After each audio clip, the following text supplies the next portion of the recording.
Good morning dear students. तो आज हम स्टार्ट करेंगे चैप्टर नंबर 12 संसार पुस्तक है। ओके ये बहुत ही सुंदर लेख है और आपको ये जानकर बहुत ही अच्छा लगेगा कि ये एक्चुअली में एक लेटर है, एक पत्र है, एक पिता का अपने पुत्री यानी कि अपने बेटी के लिए एक पत्र। ओके अब आप जानना चाहेंगे कि किन्होंने लिखा है। तो ये लिखा है हमारे प्रथम प्रधानमंत्री पंडित जवाहरलाल नेहरू जी ने। और ये लेटर, ये पत्र उन्होंने लिखा है अपनी बेटी इंदिरा प्रियदर्शनी जी को। हम इंदिरा प्रियदर्शनी जी को इंदिरा गांधी के नाम से जानते हैं क्योंकि विवाह से पहले उनका नाम प्रियदर्शनी था, इंदिरा प्रियदर्शनी। और उनका विवाह गांधी परिवार के फिरोज़ गांधी जी से हुआ था, इसीलिए हम उन्हें आज के दिनों में हम इंदिरा गांधी के नाम से जानते हैं। ओके और ये पत्र जो है अंग्रेज़ी में लिखी गई है।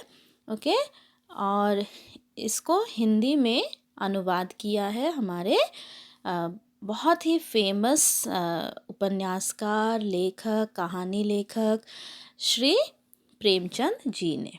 ठीक है, ये जो लेटर है ये नेहरू जी ने अपने एक बुक जिसका नाम है letter from a father to his daughter, ये बुक का नाम है पिता के पत्र पुत्री के नाम।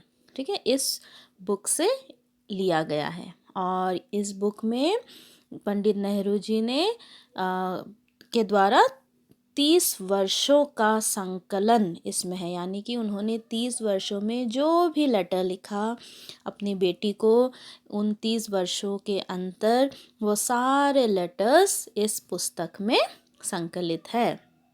ओके और जब उन्होंने ये वाला जो हम आज पढ़ रहे हैं, ये जो पत्र है उन्होंने कब लिखा था? उन्होंने लिखा था 1928 यानी कि 1928 में। ठीक है, अपने पुत्री इंदिरा प्रियदर्शनी जी को लिखा था। फाइन। तब इंदिरा प्रियदर्शनी जी जो थी वो केवल 10 वर्ष की थी।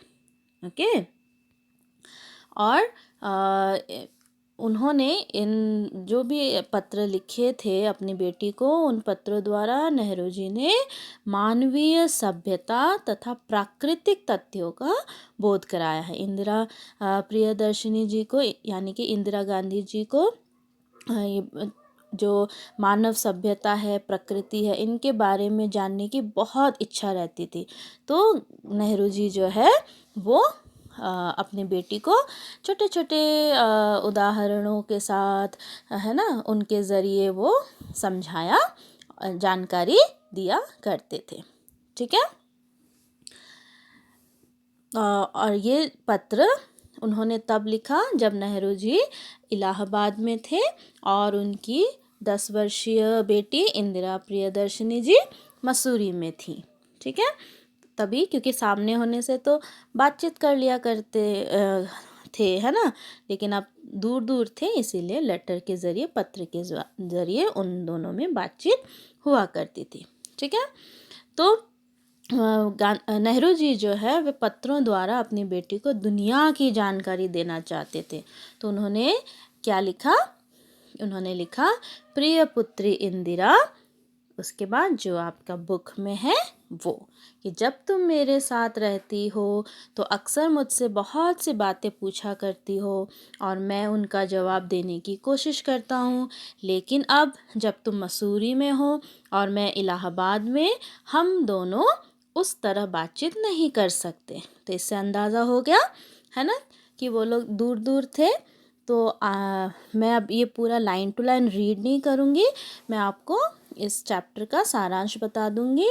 आप लोग इसे लाइन टू लाइन रीड करेंगे और देखिए कि कितने अच्छी तरह से, कितने सुंदर तरीके से नेहरू जी जो हैं अपनी बेटी को मानव सभ्यता, प्रकृति, इनके बारे में बता रहे हैं। ओके, तो फर्स्ट पेज में, हमारे इस पेज में ये बताया गया है, उन्होंने अपने पत्र में लिखते हैं कि हमारा भारत या इंग्लैंड इस पूरी दुनिया का बस एक छोटा सा हिस्सा है। अगर तुम दुनिया के बारे में जानना चाहती हो तो तुम्हें सब देशों का और उन सभी जातियों का ध्यान रखना पड़ेगा जो इसमें बसी हुई है। ओके, आगे इस पेज में वे आगे बताते हैं कि हमारे लाखों करोड़ों वर्ष पुरानी जो धरती है उस पर बहुत दिनों तक कोई आदमी न था। ठीक है, पहले यहाँ बस जानवर थे और उनसे भी पहले ये धरती इतनी गर्म थी कि इस पर कोई जानदार चीज़ यानी कि लिविंग बींग्स नहीं रह सकती थी। तो ऐसे समय के बारे में पता लगाना, जब धरती पर कुछ भी नहीं था, तो बेहद मुश्किल काम है ना? कैसे पता चलेगा? तो जो विज्ञान जानने वाले वैज्ञानिक होते हैं थे, विद्वान थे, वे लोग इस विषय पर बहुत सोचे, पढ़े और लिखे भी हैं। ठीक है, उनकी लिखी किताबें और पहाड़ों और जानवरों की पुरानी हड्डियों यानी कि जो फॉसिल्स, आप लोगों ने लास्ट क्लास में भी पढ़ा था फॉसिल के बारे में, है ना? तो जो भी फॉसिल्स होते हैं उनको ध्यान से देखकर हम इस बात की सच्चाई का पता लगा सकते हैं। ओके, तो आगे वे और भी बताते हैं कि जब धरती पर मनुष्य नहीं थे, उस समय की जानकारी हमें किताबों में नहीं मिल सकती, है ना? क्यों? क्योंकि किताबें लिखता कौन? क्योंकि उस वक्त तो कोई था ही नहीं।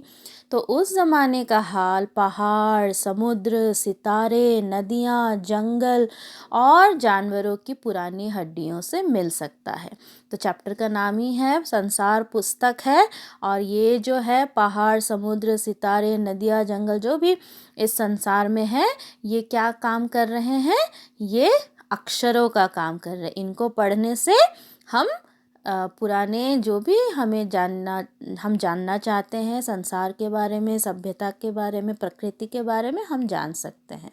ठीक है, और वे आगे ये भी कहते हैं कि यदि हमें प्रकृति के अक्षर पढ़ना आ जाए, यानी कि इन नदियों, सितारों, समुद्रों, इनको पढ़ना आ जाए, तो क्या होगा?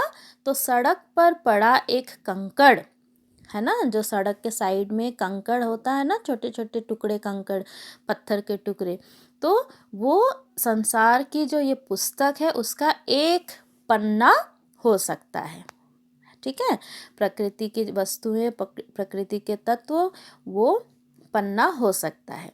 अब आगे वे एग्जाम्पल देते हुए बता रहे हैं नेक्स्ट पेज में कि देखो, यहाँ लाइन देखो, फर्स्ट लाइन में देखो इस पेज का कि कोई ज़बान, उर्दू, हिंदी या अंग्रेज़ी, ज़बान में मतलब भाषा, कोई भी भाषा, चाहे वो उर्दू हो, हिंदी हो, अंग्रेज़ी हो या फिर कोई भी, सीखने के लिए तुम्हें उसके अक्षर सीखने होते हैं। इसी तरह पहले तुम्हें प्रकृति के अक्षर पढ़ने होंगे। तो क्या बताया था मैंने? प्रकृति के अक्षर कौन कौन होते हैं? क्या होते हैं? पहाड़, समुद्र, सितारे, नदियाँ, जंगल इत्यादि। ठीक है, तभी तुम उसकी कहानी उसके पत्थरों और चट्टानों की किताब से पढ़ सकोगी। ओके, तो यहाँ पर वे एग्जाम्पल देते हैं कि जो रोड साइड में पड़ा हुआ, जो सड़क के किनारे पड़ा हुआ एक कंकड़ आप देख रहे हो, यह चमकीला गोल कंकड़ जो है स्वयं मतलब खुद में ही एक कहानी संजो के रखा हुआ, उसके अंदर एक कहानी छिपी हुई है ना, कि वह इतना चिकना कैसे हो गया, इतना स्मूथ कैसे हो गया। ठीक है, तो वो कैसे हुआ? कुछ समय पहले वह एक चट्टान का खुरदुरा नुकीला टुकड़ा ही था। जब चट्टान से हम किसी भी चीज़ को तोड़ते हैं तो क्या वो एकदम नुकीला खुरदुरा होता है ना, और कहीं पहाड़ के किनारे पड़ा हुआ होता है। यस, तो बारिश के पानी में बहकर वह छोटी घाटी तक आया। यहाँ पे एक छोटे से जो चमकीले स्मूथ चिकना पत्थर है, उसकी कहानी बताया जा रहा है। तो वो जो चट्टान से टूटा हुआ जो वो खुरदुरा टुकड़ा था वो बारिश के पानी में बहकर छोटी घाटी तक गया। वहाँ एक पहाड़ी नाले ने ढकेल कर उसे छोटे से दरिया में पहुँचा दिया। यहाँ से वह बड़े दरिया में पहुँचा। इस बीच लुढ़कते लुढ़कते उसके किनारे घिस गए और वह चिकना और चमकदार हो गया, है ना। तो किसी वजह से दरिया उसे उसी रूप में हमारे सामने छोड़ गया। अब अगर वो पानी के साथ नहीं बहा तो हमें वो मिल गया रोड साइड में, एकदम स्मूथ गोल चमकीला रोड़ा, है ना।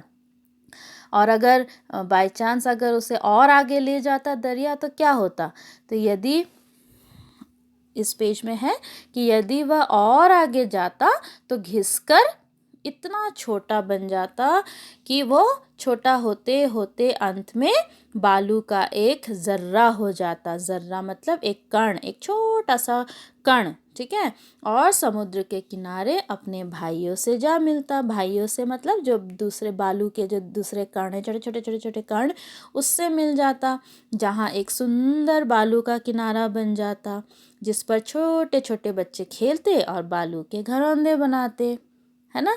तो सोचो, एक बड़े से चट्टान से टूटा हुआ टुकड़ा, एक पत्थर का टुकड़ा, यहाँ वहाँ प्रकृति के साथ चलते, उसके समय बीतते, दरिया के साथ आगे बहते बहते इतना घिसता जाता कि वो समुद्र के किनारे जो एक बालू का छोटा सा कण वो बन जाता। तो आप बालू देखे होंगे, बालू कितना छोटा छोटा फाइन एकदम टाइनी टाइनी कण होते हैं। तो वो एक ज़माने में बड़ा चट्टान का एक टुकड़ा हुआ करता था, ठीक है।